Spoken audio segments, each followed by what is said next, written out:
The postseason is underway. It is October 7th, 2025, which means somewhere out there it's Mookie Betts' birthday and a chance for him to do more things that aren't producing in the playoffs. Um, all jokes aside, my co host Max Goldstein and I are live. We have some apologies we would like to demand. We have some apologies to give out as well, or at least I do. Our pick to win the World Series, which is one of the few things we agreed on in our brackets, have not yet won a playoff game and are facing elimination tomorrow. The Detroit Tigers are supposed to play in an hour that might get delayed, but regardless, we're here live on Twitch, twitch.tv/Jahan, or for the remainder of the MLB playoffs for the deep drive. And if you won all our bets, including a bet that Max found on one particular book today, which is now the line has moved and it's gotten fixed, join the Discord, wap.com/ball-institute. For less than $1 a day, you can get all our content in baseball, my content in the NBA and WNBA and NFL, and some college sports as well that I like to dabble from time to time. But for right now, we got to talk some playoffs where the wild card series are completely underway. And speak of Mookie Betts not producing in the playoffs, you know who is producing? Pretty much every other Dodger. The Dodgers, like, we might be looking at a potential dynasty incoming, and it's a scary thing to think about, the fact that the Dodgers even spent the wild card series against the Reds, putting on display how bad their bullpen is. And they had huge leads against the Reds in both series. One of us picked the Reds to shock the world and win that series. I don't know why anyone would ever do that. It was me. Spoiler alert. I mean, part of the reason I thought the Reds had a fighter's chance was because I wasn't too sure what we would get out of this Dodgers pitching. Will Smith not particularly healthy, and you never know what you can get out of a power hitting lineup. But the Reds showed that they did not really belong. Congrats to them on making the playoffs. But Hunter Green, my one hope for the Reds to have a chance, was completely demolished by the Dodgers power lineup. So let bygones be bygones. We still have time to adjust to how good this Dodgers team is. But they're facing, our pick to win the World Series, the Phillies. And Max, I hope we can agree that the Phillies pitching is not the ones letting them down. Yeah, I mean, Christopher Sanchez in game one was really good. And then the other day, Luzardo pitched well also. But, I mean, the Dodgers have just hit more than the Phillies. And I wrote this in our notes, but, it's a best of, these are, small, short series. The Phillies are probably going to lose this series at this point because they need to win 3 in a row, which that's not easy to do against any team, and 2 of the games are in LA. But it's just amazing that the Phillies season, it could just be 3 games and then their season's over. And the thing about these series is why we keep talking about how baseball is cool, in that you really have no certainty of who is going to win a particular series, because in the regular season you have 162 games.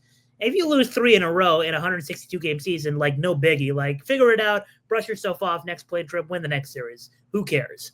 If you lose 3 in a row in the playoffs, you're done.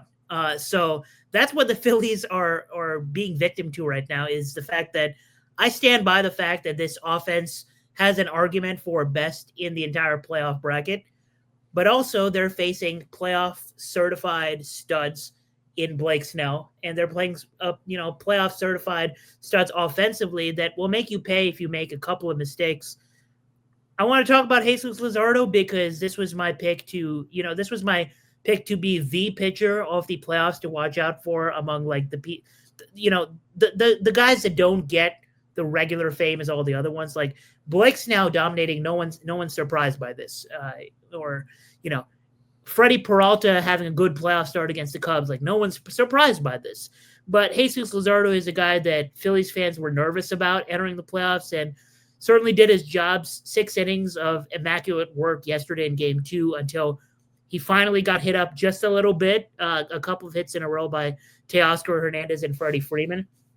In the outing, he had a CSW, which is a called strike plus whiff rate of 35%, which is quite damn good. And it resulted in a 197 FIP. But I mean, it's one start, but safe to say, like, that was an elite performance against an elite lineup. Jesus Luzardo, like, did his job. And at this point, you're like, the bullpen is also doing their job if you look at the total of the two games. But the best offense in baseball, perhaps, has fallen victim to the fact that they can't hit these starters in Blake Snell, etc. But also, surely they can get to the Dodgers bullpen. And we saw them try in the ninth inning yesterday, but they scored two, and then you have Bryson Stott bunt, which we could go into a rabbit hole about whether that was a good decision or not. And I'm of the belief that don't be results oriented. It wasn't a bad decision because it didn't work out. I think it was a bad decision because you're taking the bat out of Bryson Stott's hand, someone who is not a bad hitter at all.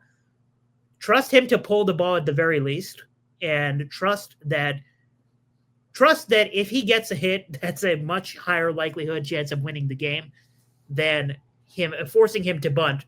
And then it also happens to be you get the out at third base. So you got worst case scenario there.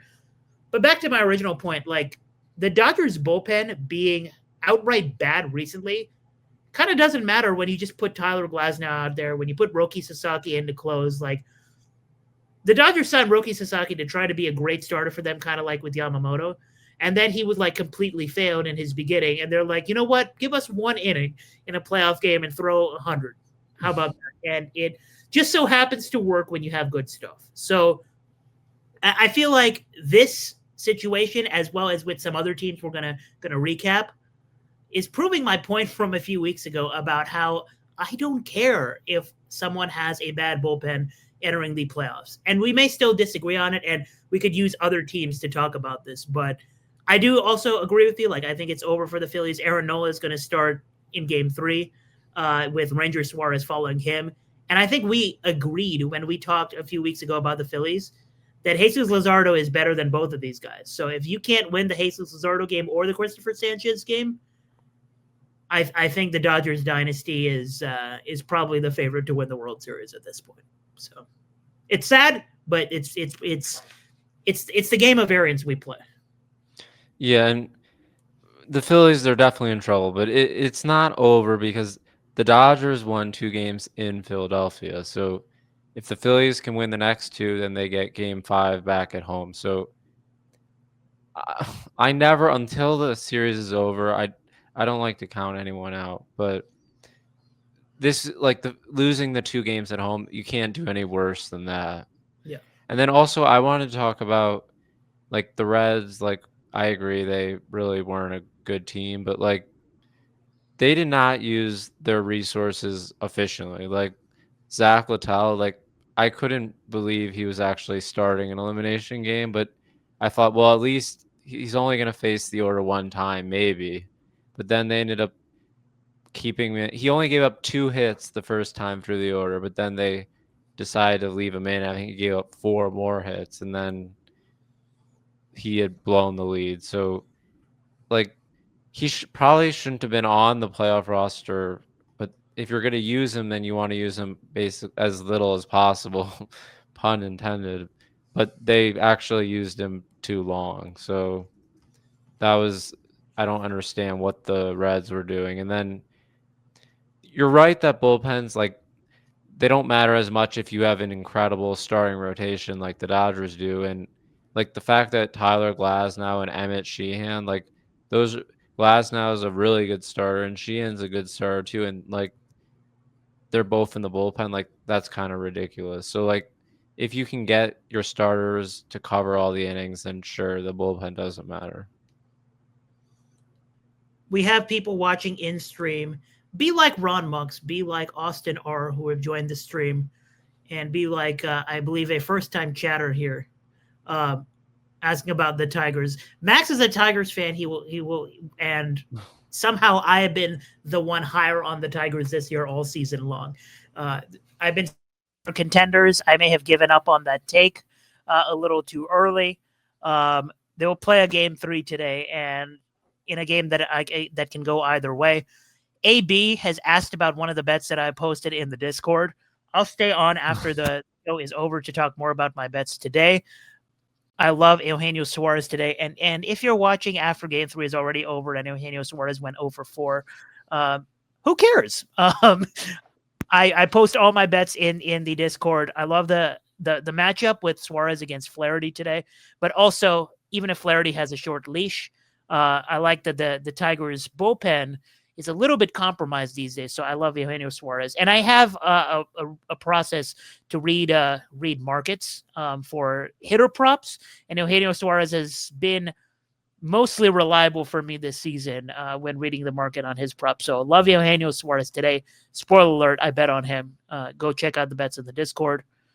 And speaking of bad bullpens, or bullpens not mattering, I'd like to apologize. And obviously, like if you were on our episode last week and we made brackets, I went over 4 in the first round, and I still might get my pennant winner right, but I went over 4 in the first round by going all underdogs, and Max went 3 for 4 by going all favorites except the Padres. We both picked the Padres. It was the only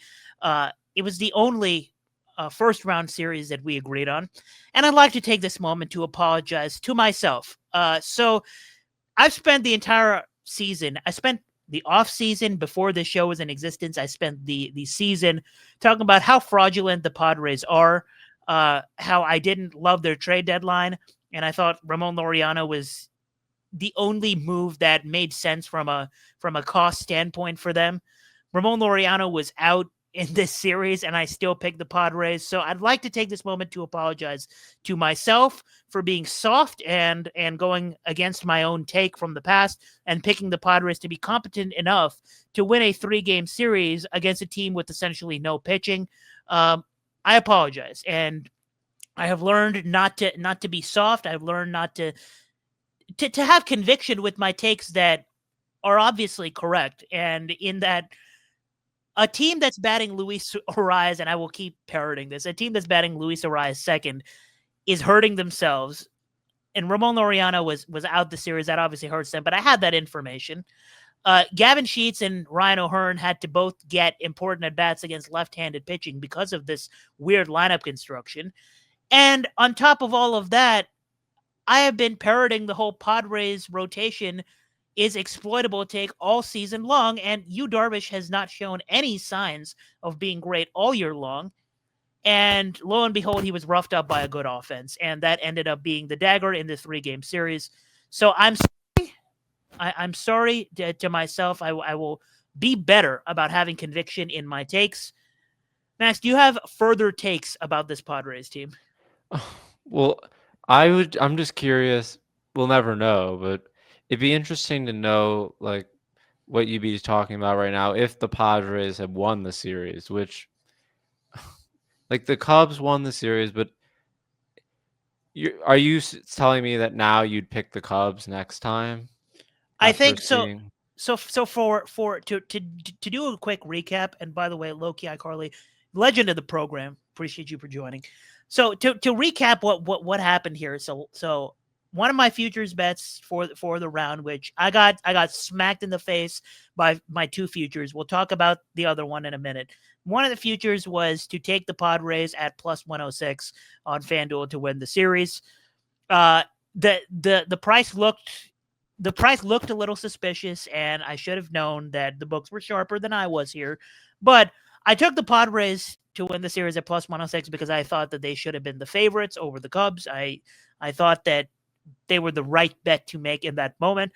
Upon further review, like, yes, I do think that was a horrible wager. I do think the Cubs were outright better in the departments that I've been saying have actually mattered. I put way too much stock into Pete Crow Armstrong and Kyle Tucker falling off a cliff the second half of the season because that offense is still really good, even with them not being 100%. I put too little stock in just how bad this rotation was for a short series because, like, yeah, their bullpen is great, but again, like, parroting the same point, like, who cares about Mason Miller looking like the best pitcher in the entire postseason if you never have a lead for him. So this series could have gone either way. I think obviously it went to 3 games. I'm not gonna go back in time and say that like the Padres lose this series 100 times if the series gets played 100 times, because that's just not true. Even if that's just not true in general for any series, let alone a series that looked quite evenly matched for the most part. But I will say that forcing a wager on a team that was so easily exploitable was a bad idea. So I regret the wager 100%. I don't necessarily regret picking them to win one round. I had them losing the next round anyway, but I regret forcing the wager. I definitely do, because the Padres rotation was supposed to be one of the edges because the Cubs rotation was their biggest weakness. But I've been on the case of the Padres rotation being bad outside of Cease in general. So there was not much edge there to be had, and the wager was not a good one. I get it. I think it's important to, like, a lot of times you never want to place bets that after they lose you're like, oh, this wasn't one I want to place. But it is like, you would be like kind of ignorant to not, like, if you feel like it was a bad one, it's important to realize that.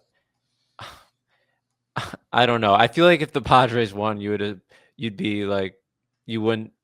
If the Padres, let's say like Bogarts, they called that a ball, and then Keller hit the next batter, and then for me and Bloop won it. Like, if the Padres win this series, I don't know if you'd be saying it was a bad one, but the truth is that they lost the series, so I get it. I feel like I always err on the side of like risk averseness is the main issue here, right? Like I would rather not place a wager if I feel like even if you think that I had like this tiniest bit of edge by getting them at the 49% or Mm-hmm. 48% implied probability that I got them at, like but going back in time, like my take was that the Padres are just better in enough, yeah, in enough things that matter, such as like their rotation, even though I don't love them, is way better than the Cubs. Like I felt like there was more edge than there actually was. And so like because I'm so risk averse, I would rather not place a wager and just be right and feel the FOMO of not placing the wager, rather than place a wager and then be like, there wasn't actually much edge here. Like, why did I throw 3 units on that? So I regret placing a wager that did not nearly have as much of an edge as I advertised. And it's a disservice to our clients when I lose a bet, obviously, but it's a disservice when Yeah. I'm not honest about how much edge there actually was. So I don't regret losing the bet as much as I regret the process. And if you want, I'm gonna get the money back. Like I don't care, right? Like we're going to fix the process and be right in future. And people in the chat asking about our Discord, it's wap.com/ball-institute. NFL season's been absolutely frying, and the NBA is coming soon. We're gonna have content for that as well. So that's where you want to go. Um, and I guess just to finish off this Padres stuff, like you said, like the inning with Brad Keller, like I thought we still had a fighter's chance when Bogarts got called out on a strike 3 that would have been a ball next year when we have ABS. And yeah, like I think the main takeaway from this Padres Cubs series, or there's one takeaway from each side. I made a video on our YouTube channel, Ball Institute YouTube channel, at the trade deadline, talking about winners and losers at the trade deadline. And like going back to my take from there, like the Padres are just sorry. And I picked the Padres as a trade deadline loser for a variety of reasons, one of which was what they gave up this offseason to chase what I thought was not even a chance at a title, because I have been, the Brewers I've considered better than the Padres. And obviously the Dodgers and Phillies, I've been higher on them than the Padres by a huge margin. But I claimed in that video that the Padres were still not a top 3 team in the National League. And regardless of result against the Cubs, I stand by that take that they did not make their roster a top 3-1 in the National League. And for that, they gave up a huge chunk of their future. Like, good for you. You got Mason Miller, who is arguably the best reliever in baseball. Good for you. You gave out DeVries and a huge chunk of your future for a guy that threw 4 great innings for you in the playoffs that didn't matter because you didn't have a lead anyway. Like, good for you. Like, I do not understand. I tweeted 2 years ago, how does AJ Preller have a job? I tweeted last year, how does AJ Preller have a job? I made my thumbnail for this year, AJ Preller, what is he doing? It is now the 2025 offseason for the Padres. I do not still understand how AJ Preller has a job. This is the most unnecessarily glorified executive in baseball. So that's my takeaway from the Padres. And for the Cubs side, it is October 7th. When we were recording this, the Cubs are down 2-0 to the Brewers, and neither me nor Max are surprised that their pitching has looked absolutely awful against a real offense. The Cubs pitching is exactly who we thought they were. The Brewers are showing that. I would not be surprised if the Brewers finish off the sweep. I think the Cubs also are absolutely finished. They have they're going to Jameson Taillon for Game 3. That's who they have to save their season. Need I say more? I think we both thought that maybe what's happening to the Brewers, I think we both imagined that could happen when they played the Padres. Like Matt Boyd and Shota Imanaga both did not really put their team in a good spot to win. So like maybe we were just one series maybe we were a series too late. And I do think the Cubs are exactly who we thought they were, and maybe the Padres just weren't. Tatis not doing anything, I guess, except a base hit. Tatis not doing anything hurts, and one of your best players should be an edge. It's another aspect to that edge. In a short playoff series, in his 3 games, I guess he didn't do much. But Ramon Laureano, like, missing the series was information that we had, and I keep going back to the fact that, like, Gavin Sheets and Ron O'Hearn are the same player, and they were both getting at bats against lefties because Laureano was out. So that Padres wager is going to haunt me. But enough about the teams that are irrelevant. Speaking of teams that are relevant, I mean, it's about time we talk about your Tigers. For anybody who, I thought the Guardians had a chance of series. I thought the series could go either way. I picked the Guardians partly to piss Max off, but also because I thought the Tigers pitching staff outside of Skubal was very suspect. And it would be a battle. It's the hydrogen bomb versus coughing baby, whatever that meme is, with the Tigers pitching woes and the fact that the Guardians offense just absolutely freaking stinks. Shout out to George Valera, by the way. Like, 70 WRC plus bat shows up in a short series. He's been good. He was good at the end of the regular season, and Jonathan Rodriguez protecting Jose Ramirez in the lineup should have been my final straw for picking the Tigers for the series. But again, like you said, like, it went 3 games. Like, if it goes the other way in Game 3, are we saying it's a bad take? I stand by the fact that series could have gone either way because the Tigers do have weaknesses. But the takeaway is, Max, you were right all along. The Guardians just had no business being there. Even if they won that series, it was a horrible, horrible product. Yeah, Cleveland, I don't understand how. I mean, they just got really lucky to make the playoffs, which that's why I called them luck merchants, but it was still somewhat close in the series. But this is kind of how I want to put it. But the Guardians, they were not playoff caliber, but they earned their spot. I mean, they won the division. And part of the fun in sports is that they can be unfair. So, like, even though, like, I would argue, like, and I'm really confident about this, the Rays of Tampa Bay, like, they are in a playoff series. Like, I would much rather face Cleveland than Tampa Bay. But Tampa Bay kind of, at one point, the Rays had a good record, but even, like, the Tigers, I think they would also pick to face Cleveland. So, but I think it's cool that sometimes, like, it's like sometimes you get something even though you don't deserve it. Like, I think that's nice. And Like, the Tigers, yeah, and the Tigers, like, could have swept that series. Like, let's be honest, like they easily could have if everything went the way that it should have gone. And the Guardians scoring some of those runs, it was Guardians' fault all over again. I could not believe the stuff that they were pulling off. Once again, they scored a run against Skubal without the ball leaving the infield yet again, like they did in the regular season. That series could have very well ended up being a sweep. The Tigers were obviously the better team the whole season, and I'm glad that at least that series went the way it was supposed to from a neutral observer.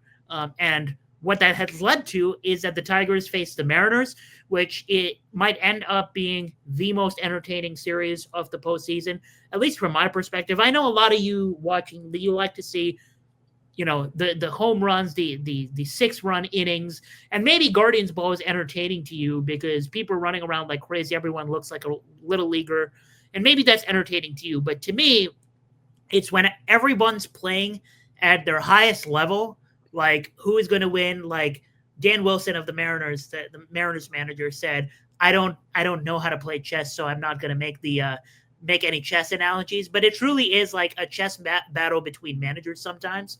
And that's what we're seeing between the Guardian or the Tigers and the Mariners.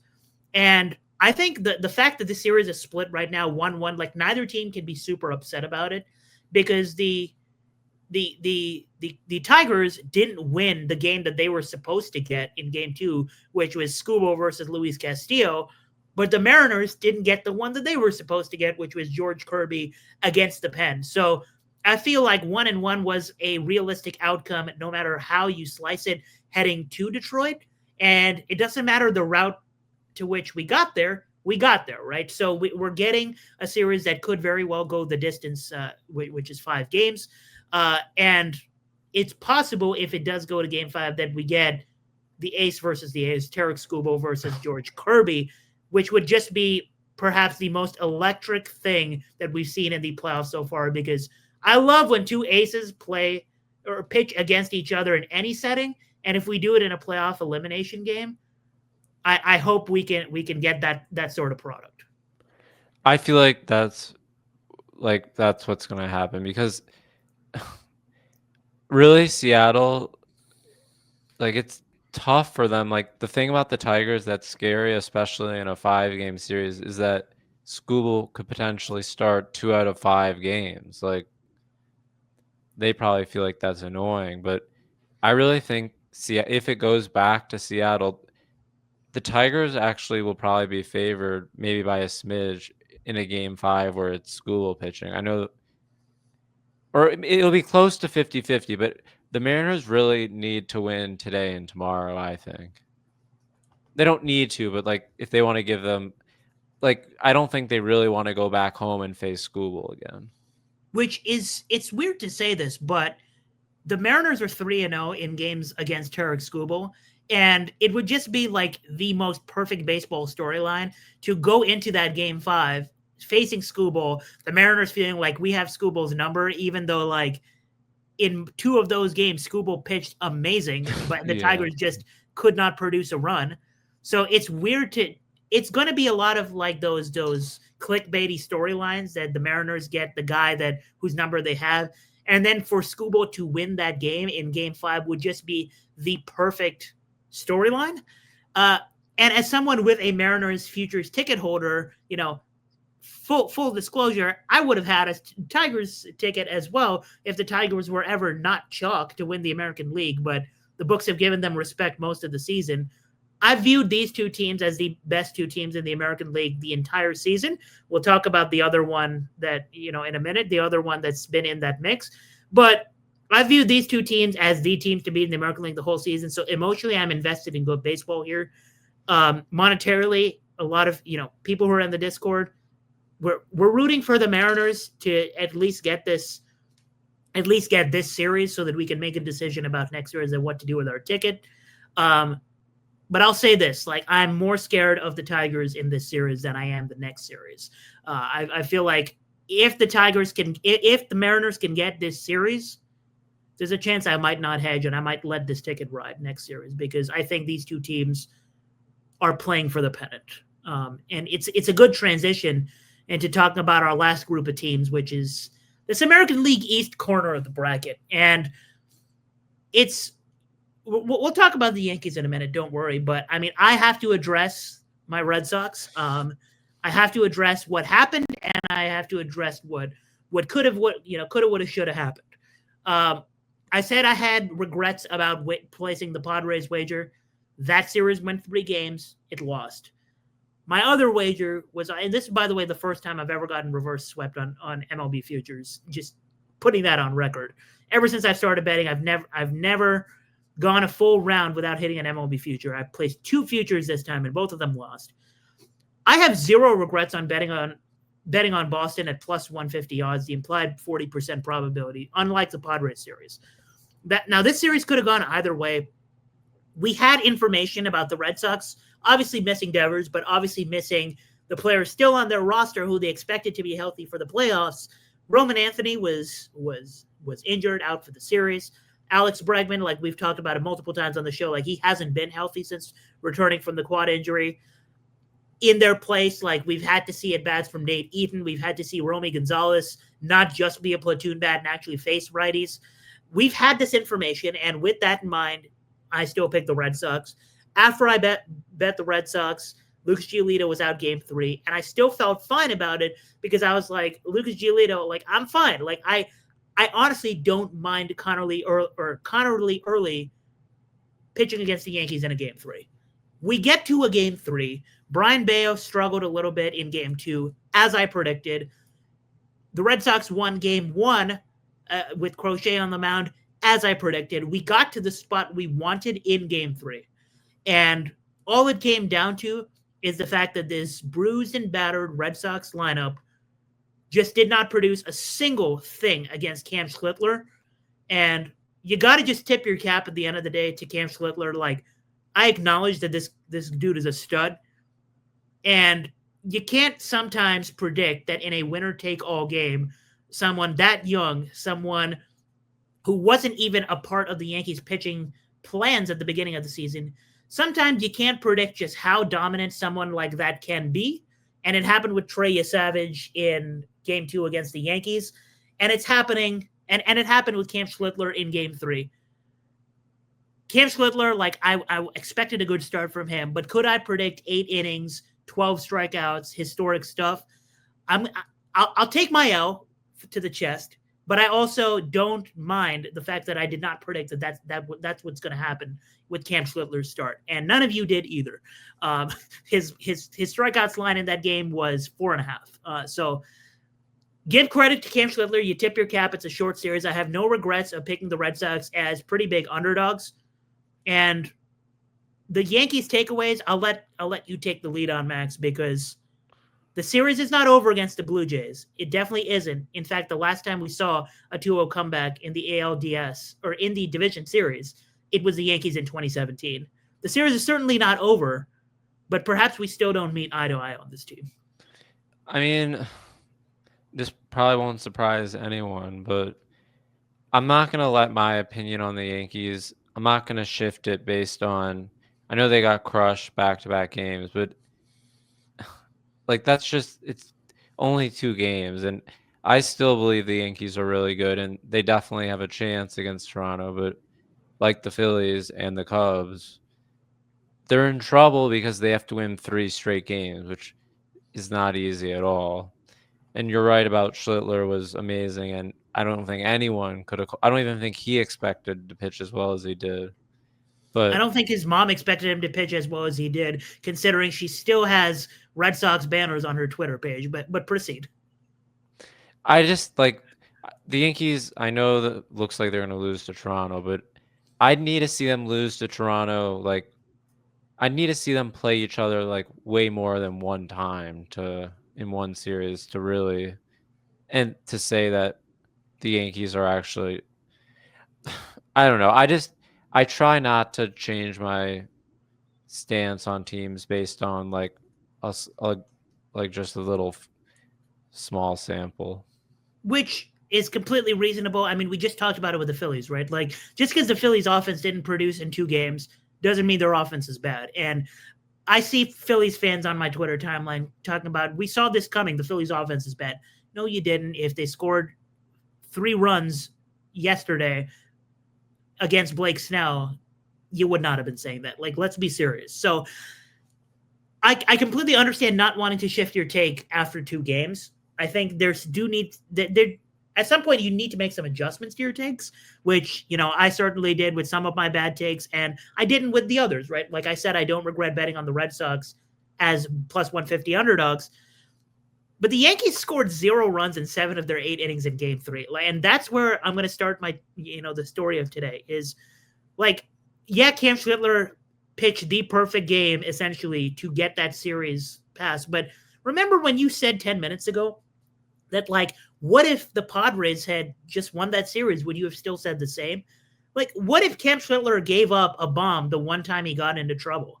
What if Fernando Cruz got out of that first and second jam with Trevor Story hitting a ball at 400 feet, 101 miles an hour off the bat? What if that ball left the park and didn't actually just get to the warning track? What if that fell at the warning track and the outfielders miscommunicated the same way Willie Abreu and Cedon miscommunicated in the outfield to kickstart the Yankees' rally in Game 3? The Yankees wouldn't be playing right now. They'd be eliminated. I'd have won my bet, and the storyline would be a little different. So there's a lot of what ifs here, but the storyline here is the Yankees scoring 0 runs in 7 of their 8 innings in Game 3, and their 1 inning of offense in Game 3, kickstarting with a defensive miscue and then being almost as bad as Guardians baseball. I mean, there weren't any official errors in that inning, but it was a defensive blunder at the beginning.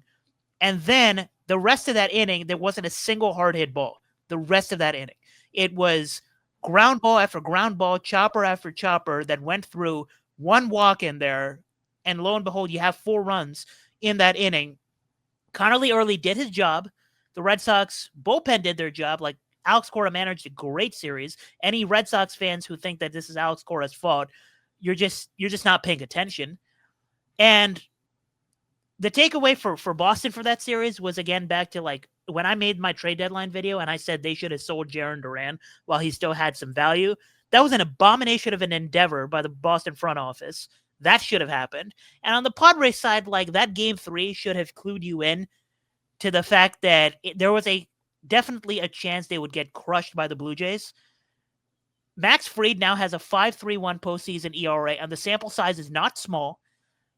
He has 22 games pitched in. He's appeared in 22 games in his postseason career, which includes 14 starts, over 76 innings of postseason ball under his belt. He has a 5.31 ERA. For reference, in his regular season career, he has a 3.03 ERA. He has a 4.12 FIP. For reference, he has a 3.25 FIP in the regular season in his career. My issue with the Yankees going all in on Max Fried this offseason was not because I don't think he's a good pitcher, was because, like, can this guy who doesn't always draw whiffs at a high rate, can this guy pitch against the best of the best playoffs in the playoffs? And just like with Aaron Judge, like, these are obvious great players.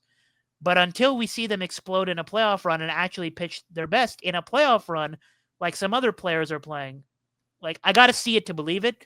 And the Yankees haven't proven to me that I can believe in them. I think they can absolutely win tonight against Shane Bieber with Rodon against Bieber. I even think they can get 2 in a row. But I think this just boils down to what I've been saying for the last few weeks. Like, they can get 1, they can even get 2. But they ain't winning the pennant. And that's not a guarantee, that's a promise.